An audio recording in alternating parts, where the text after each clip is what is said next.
morning. This week's Sunday morning message will be out of the book of Proverbs, chapter 7. My son, keep my words and treasure my commands within you. Keep my commands and live, and my law as the apple of your eye. Bind them on your fingers. Write them on the tablet of your heart. Say to wisdom, you are my sister, and call understanding your nearest kin, that they may keep you from the immoral woman, from the seductress who flatters with her words. Solomon requests that his son or students pay close attention to his instruction. He commends valuing wisdom like a man would cherish his sister. This parallels other depictions of wisdom as a woman in this book. Proverbs 1, 20 and 21, 4, 7 through 9, 8, 1 through 3. The passage makes yet another reference to adultery and warns about the adulteress. While the literal language cautions a man about a predatory woman, the principles apply to both sexes. Adultery is a common metaphor for all sin, as it is something that is tempting but leads to ruin. For at the window of my house I looked through my lattice, and saw among the simple, I perceived among the youths, a young man devoid of understanding. Solomon's wisdom is not only based on God-given insights, but also in experience. The tale that he relates in the rest of this chapter is one that he claims to have seen from his window.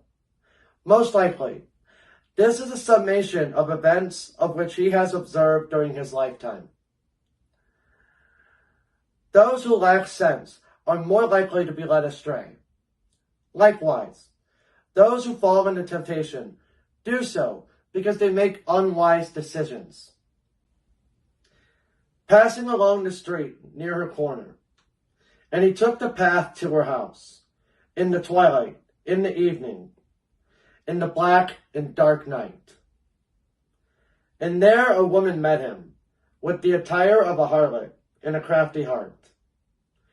She was loud and rebellious. Her feet would not stay at home.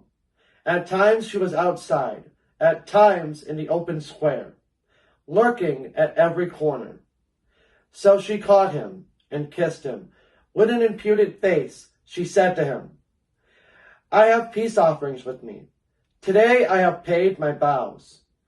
So I came out to meet you, diligently to seek your face. And I have found you. I have spread my bed with tapestry, colored coverings of Egyptian linen. I have perfumed my bed with myrrh and aloes and cinnamon.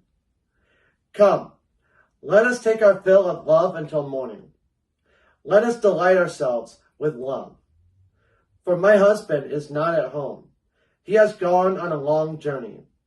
He has taken a bag of money with him, and will come home on the appointed day. With her enticing speech, she caused him to yield. With her flattering lips, she seduced him. The woman being depicted here is aggressive and stalks the young man like a shark.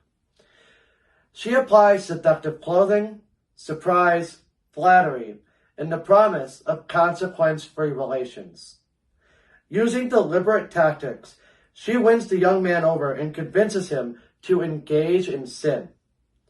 These strategies are not only literal when it comes to sexual temptation. They also echo various ways other temptations present themselves.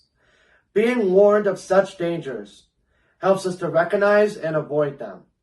Immediately he went after her as an ox goes to the slaughter, or as a fool to the correction of the stocks, till an arrow struck his liver, as a bird hastens to the snare. He did not know it would cost his life.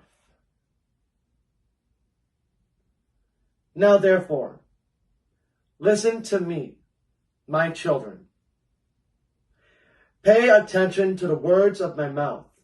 Do not let your heart turn aside to her ways. Do not stray into her paths.